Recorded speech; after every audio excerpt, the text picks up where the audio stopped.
White House, where there is already pushback to President Biden's new plan to battle the coronavirus pandemic.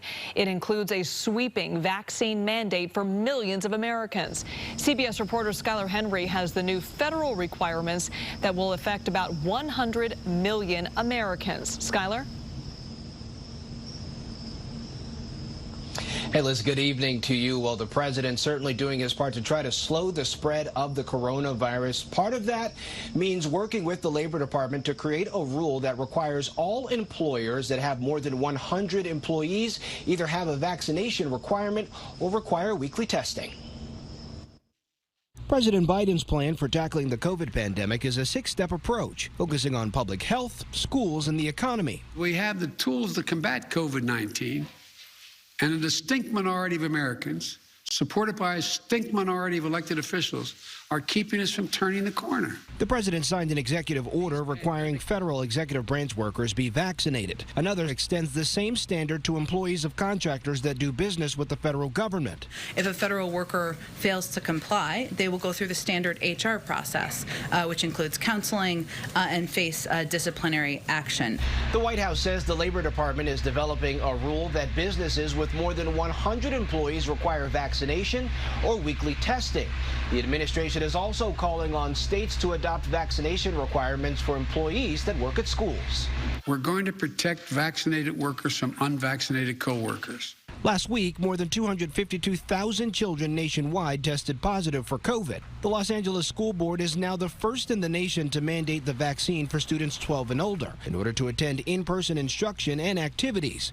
The move will likely face pushback. Schools are known to be foundations and pillars of our society. And so it makes sense that we play a part in mitigating the public health crisis we are faced with today. And Skyler, already some Republican governors are weighing in on these mandates. Yeah, that's right. So another big thing happening right now, many of the Republican governors are coming out right now saying that the federal government putting their handprints on private sector mandates is not the right answer for trying to slow this pandemic spread altogether. We're already seeing many House lawmakers come out to say that what the president is doing is unconstitutional. The chair of the RNC coming out to say that she plans on suing the Biden administration to protect American liberties. All right, Skyler, thank you.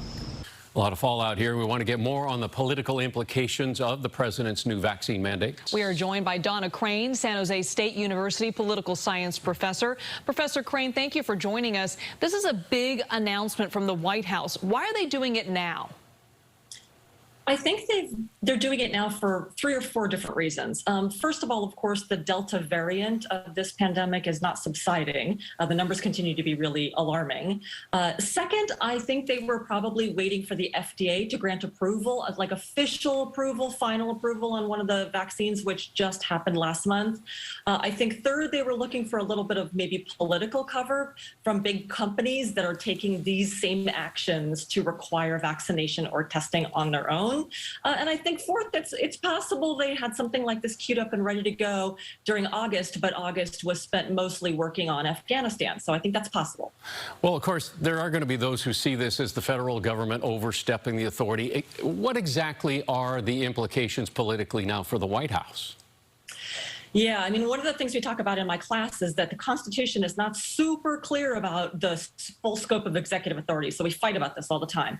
But from what I have read of this today, I actually think the politics of this are pretty good for the Biden administration. He's playing both offense and defense. So on offense, we're all tired of lockdowns. We're all tired of wearing masks. We want to see action. And so he's placing himself squarely in the majority. And then on defense, he's not so subtly pointing a finger at why we're all still in lockdowns. And I think he is looking to deflect any accusation that it's his administration that's responsible for, going on month 18 now of the pandemic.